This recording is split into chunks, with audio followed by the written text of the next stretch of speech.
Olá, meu nome é Fernando. Eu sou a Rosiane, nós somos casados há 26 anos e temos duas filhas, uma de 25 e uma de 26. Nós vamos falar sobre adultério e as suas consequências. E para isso nós vamos compartilhar um pouco da nossa trajetória de vida, do nosso testemunho, daquilo que de ruim nós fizemos lá no passado, mas principalmente daquilo que Deus pode fazer, daquilo que Deus realiza quando você abre o seu coração para ser tratado nessa área. Amém? Nós, antes de mais nada, gostaria de também falar que tudo que nós vamos compartilhar aqui não traz nenhum tipo de satisfação ou de alegria. Muito pelo contrário. É algo que é realmente muito feio e que nos traz uma tristeza muito grande ao lembrar de tantas coisas difíceis que nós passamos, porque Deus sabe o quanto que nós passamos dificuldade, as consequências foram devastadoras na nossa casa, para as nossas filhas, na nossa comunhão. Foi um tempo de muita dificuldade. Mas o que nos faz, o que nos impulsiona, nos inspira a compartilhar da nossa trajetória é saber que vidas podem ser alcançadas e trazer uma luz de esperança no coração daquele que talvez esteja desesperançoso hoje, aquele que não consegue ver uma solução, não tem uma esperança. E eu quero afirmar para você, é possível, Deus pode fazer algo novo na sua vida, no seu casamento. Deus transforma e Deus faz na medida com que a gente abre esse nosso coração para Ele. Nós começamos a nossa vida, né, amor? Muito cedo. Com 19 anos nós casamos, já tivemos a primeira filha. Com 20 anos nós já tínhamos a segunda filha. Então imagina, duas filhas pequenas, com 20 anos de idade, pouca responsabilidade, aliás, muita responsabilidade, mas pouca maturidade. Nós tínhamos assim uma vontade muito grande de acertar, mas não sabíamos como. Então, na tentativa de acertar, erramos muito. Erramos feio até, principalmente no que diz respeito à comunicação, com os nossos papéis dentro de casa. Não sabíamos porque ela vinha de uma cultura totalmente diferente, eu vinha de uma outra cultura. Quando isso entrou em contato, deu choque. E nós não sabíamos para que rumo, o que fazer para poder consertar tudo isso.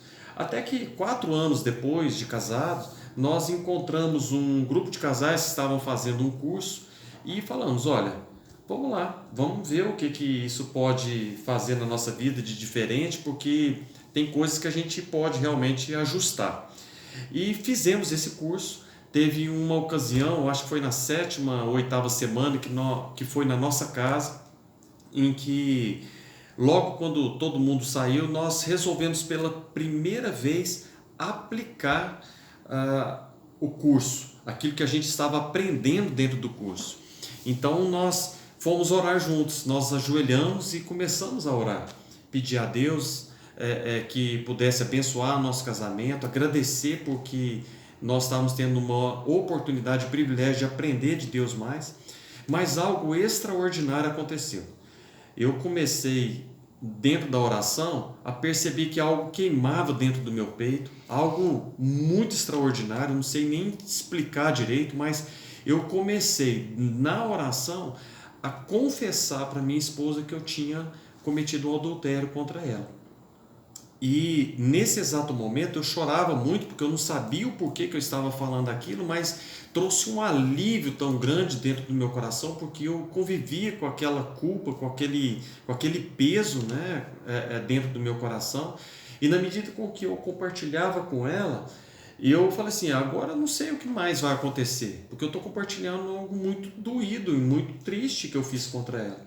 Até que ela começou a chorar também, a me perdoar, começou a orar e me perdoando sobre aquilo que eu tinha cometido contra ela.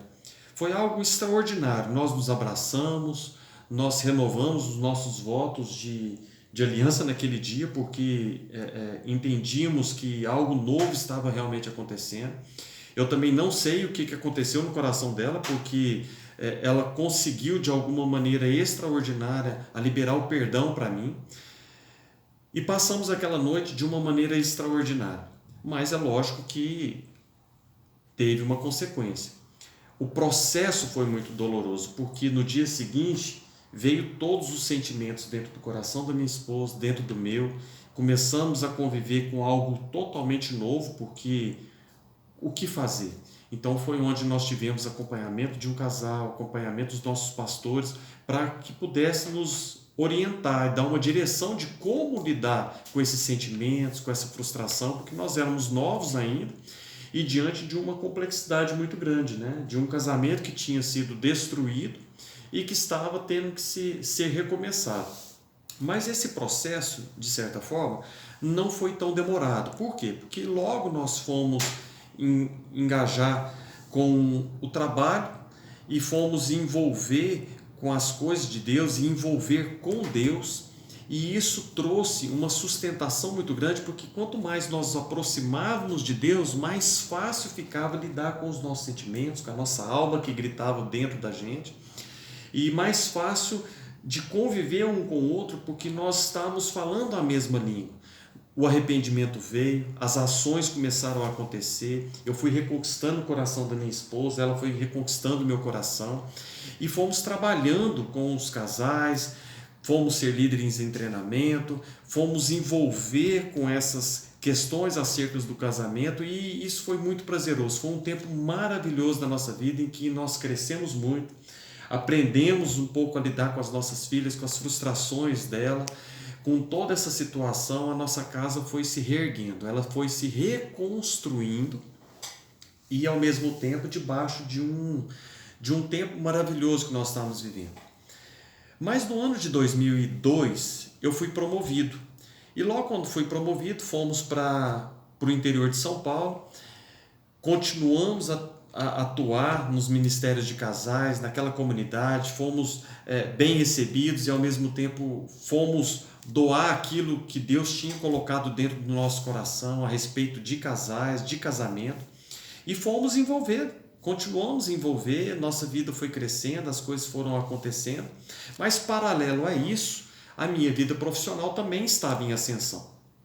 E eu não percebi um sinal, mas eu fiquei tão fascinado com a possibilidade de ser promovido, lógico que com um desejo muito grande de crescer, de conquistar, de crescer financeiramente, e logo que eu recebi essa promoção, não tinha condições de morar ainda dentro do interior de São Paulo. Eu tinha que fazer uma escolha, ou eu ia para São Paulo, ou ia para São Paulo. Mas só que eu não queria que a minha família ficasse em São Paulo, então ela voltou para a nossa cidade natal, que é Uberlândia, Minas Gerais, mas eu continuei viajando. Viajava metade do país, mas com sede em São Paulo. E nesse tempo eu passei a ter uma distância muito grande de visita à minha casa, então eu passei a ser um visitante. Eu ficava de 10 a 15 dias, 20 dias longe de casa, e eu fui negligenciando esses sinais. E eu ouvi uma voz muito carinhosa dentro do meu coração, sabia que era a voz do Espírito Santo de Deus, assim: filho, toma cuidado por onde você tem andado, o que você tem visto, o que você tem falado, toma cuidado com isso. E eu percebi a voz dele, ora eu obedecia e ora eu não obedecia. Eu fui negligenciando essa voz, até que eu fui me afastando de Deus, sem orar, sem ler a Bíblia. Todo aquele movimento, aquele trabalho que a gente tinha na obra de Deus, eu fui me afastando e eu vinha esporadicamente aqui para a cidade. E quando vinha, a situação era conciliar aquilo que a gente precisava resolver, mas em um dia, 2 dias, para poder não só matar a saudade, que ora estava já acabando essa saudade, mas também para resolver os problemas. Então a gente ficava praticamente 2 dias, ao invés de ter um tempo de qualidade, um tempo prazeroso, a gente já voltava a ter aqueles problemas que era lá do início do nosso casamento. Mas fui negligenciando esses sinais, até que, infelizmente, eu encontrei uma outra pessoa nessa minha trajetória profissional, muito ligado com o trabalho, muito ligado com a ascensão profissional. Eu me envolvi com uma outra pessoa, e quando eu me envolvi com essa outra pessoa, eu percebi claramente que eu não ouvia mais aquela voz suave, aquela voz carinhosa, amorosa. Eu passei a ouvir uma voz de acusação. porque você fez isso, agora você não tem como voltar mais. Olha só o buraco que você enfiou. E eu ouvi aquela voz de acusação e me sentia realmente culpado por tudo que eu tinha feito, porque eu sabia do que eu tinha feito, o pecado que eu estava cometendo contra minha esposa, contra minha família e principalmente contra Deus. E eu me afastei de Deus, não conseguia orar mais. Só que como eu não conseguia mais voltar para casa diante dessa situação, eu tomei uma decisão. Eu vou ser um covarde, não vou voltar mais para minha família, vou assumir essa nova condição que eu estou tendo e por isso então eu vou separar. E eu comuniquei a minha esposa que eu queria separar, comuniquei a minha família, as minhas filhas, todos os meus parentes, a liderança da igreja, que eu queria me separar porque eu estava realmente envolvido com o trabalho, queria morar em São Paulo, mas eu não tinha revelado que eu estava com uma outra pessoa. Até que, numa ocasião, quando eu voltei para Uberlândia, nós fomos orar com um casal. Na verdade, um casal orou com a gente. Eu não queria fazer essa oração, mas a Rosiane insistia muito, porque ela não sabia o motivo do porquê que eu estava querendo separar. Eu só falava para ela o seguinte: olha, eu não te amo mais, eu não te amo mais. Você não me merece e eu acho que a gente pode ter vidas melhores separados e eu quero viver a minha vida em São Paulo. Mas eu não falava para ela o que estava acontecendo. Mas nessa oração que esse casal de amigos fez, ele falou: olha, Senhor, se é o emprego que está atrapalhando a vida deles como casal, que o Senhor tire, se for da sua vontade.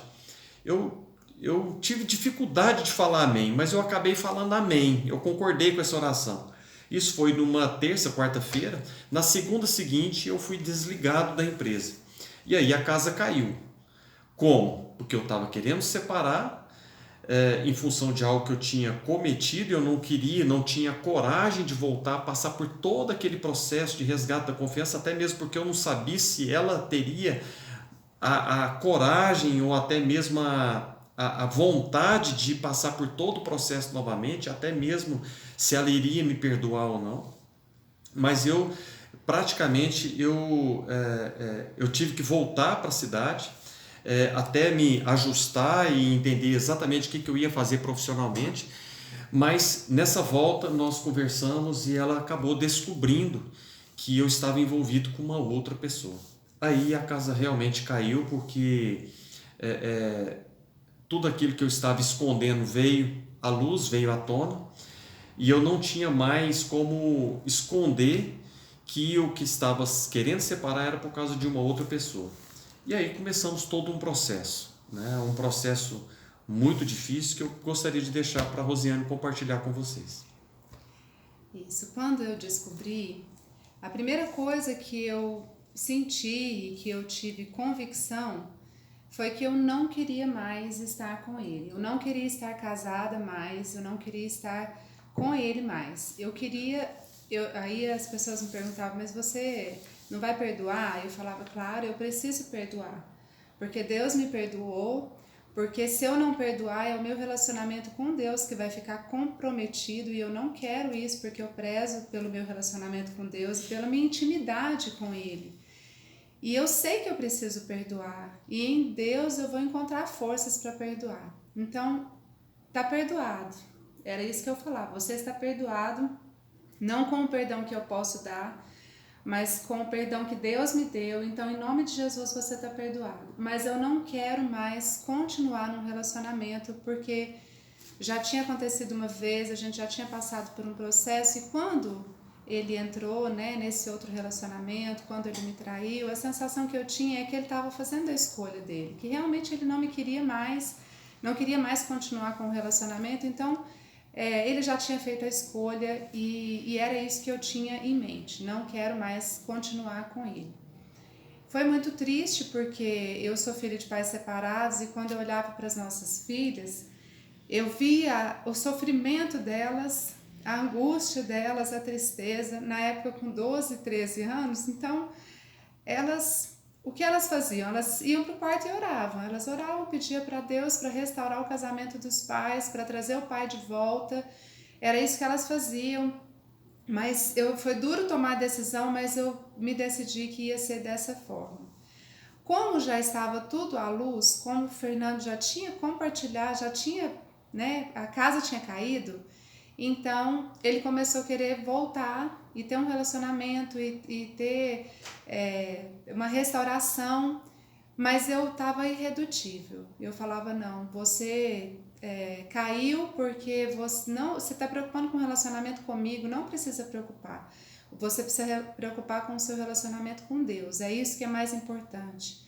E assim a gente veio caminhando até que nós decidimos começar, né? Foi um processo, não dá tempo muito de falar, mas foi um processo no meu coração de entender que era para eu voltar sim, que Deus estava trabalhando em mim, estava trabalhando nas meninas. Muitas vezes não foi por mim, foi pelas meninas, foi por Ele. E muitas vezes nem por Deus. Era porque eu via mesmo as nossas filhas e eu pensava, eu preciso fazer alguma coisa e buscava força em Deus para isso. E aí nós entramos num processo de restauração. E o que eu queria colocar aqui para vocês é que a área financeira foi uma área que desceu ladeira abaixo na nossa vida. Então, a gente tinha dívidas, a gente teve que vender a nossa casa, muitas dívidas, muita coisa acontecendo. E aí, o que nós fizemos? Fomos para a roça numa época, ficamos lá 30 dias, que foi férias da escola das meninas, e ficamos lá, passamos esses 30 dias, mas tínhamos que voltar porque ia começar as aulas. Quando a gente voltou, a energia do nosso apartamento tinha sido cortada. Então, a gente estava muito cansado, né, precisando tomar um banho, mas chegamos a um cheiro muito ruim, muito ruim dentro do nosso apartamento. A hora que nós ligamos uma vela lá e abrimos a geladeira, estava saindo bicho da nossa geladeira, porque tinha perdido lá, como acabou a energia, tinha perdido um alimento lá dentro. E nesse dia a gente ainda estava no processo de restauração e eu me lembro que eu chorava muito. A minha vontade era sair correndo e deixar tudo para trás. Eu chorava, as meninas também, mas aí a gente foi tentando segurar, limpar, organizar. Precisávamos tomar um banho. Eu e a minha filha mais nova estávamos menstruadas e a gente tomou um banho na água fria, nós duas chorando, e fomos para a cama. Os 4, né? Tomamos banho, fomos para a cama. E deitamos na cama e o Fernando chorava muito. Ele dizia assim: vocês me jogam para fora, me joga para fora desse barco. Esse barco está afundando por minha causa, então eu preciso que vocês façam isso. Eu não consigo fazer, mas me joga para fora desse barco. E aí nós fomos ministrar com ele, dizer: claro que não, nós estamos todos nesse barco. Assim, eu ministrava as nossas filhas, né, na época. Isso me tocou muito, porque 12, 13 anos...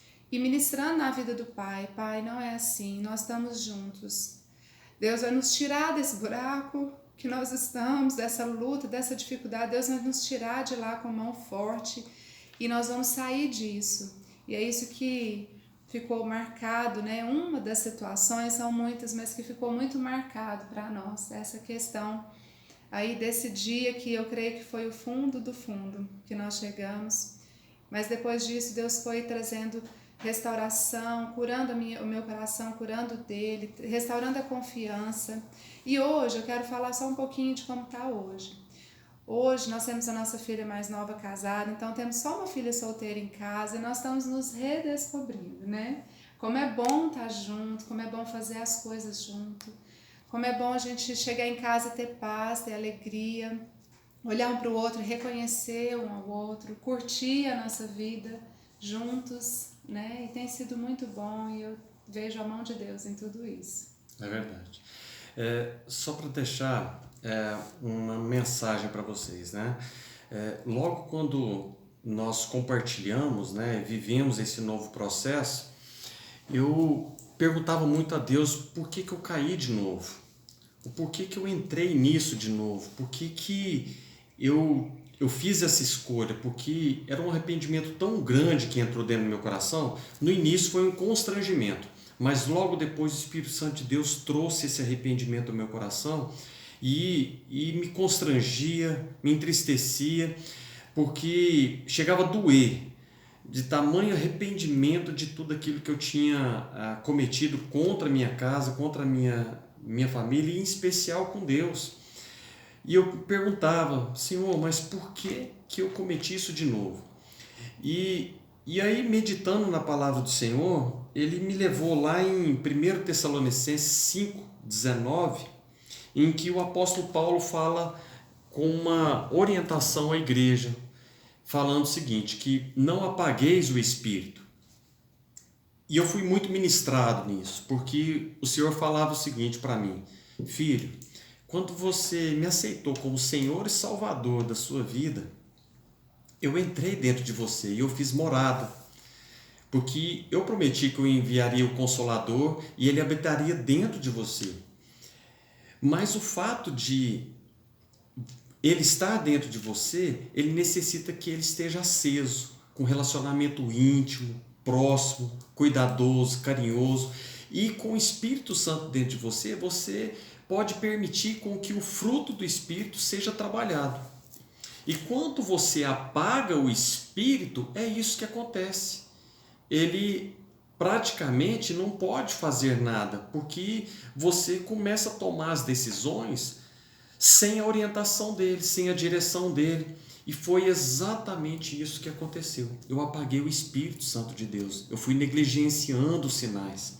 Foi algo que eu praticamente me afastei de Deus. E tudo aquilo que eu sabia a respeito de Deus não era mais suficiente, porque eu não vivia Deus. Eu não vivia um relacionamento com Ele.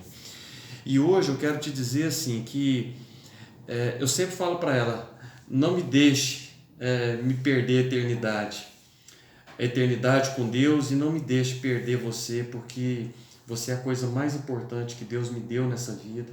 Tem sido algo maravilhoso. A cada dia que passa nós vamos nos descobrindo, entendendo que a cada dia os dias estão melhores, porque nós estamos alinhados com o propósito de Deus e estamos alinhados um com o outro a respeito daquilo que a gente quer para a nossa vida, entendendo a respeito do propósito da aliança, entendendo a respeito desse não apagueis o Espírito. Por isso que nós estamos assim o tempo todo, Espírito Santo de Deus, esteja aceso dentro do nosso coração, que nós possamos ser luz e que o Senhor possa iluminar os nossos caminhos.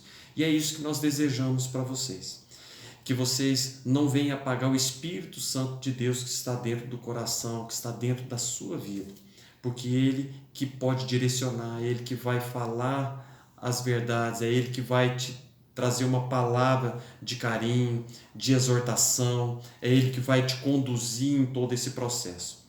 E nós esperamos que parte daquilo que nós vivemos, que é esse testemunho que nós compartilhamos com vocês, possa trazer uma luz, uma esperança para o seu coração, se você tem vivido isso. Mas se você não viveu, não caia. Mantenha o Espírito Santo de Deus aceso dentro da sua vida. Mas se você viveu algo semelhante ao que nós vivemos, eu quero te dizer, tem esperança, meu amado, minha amada.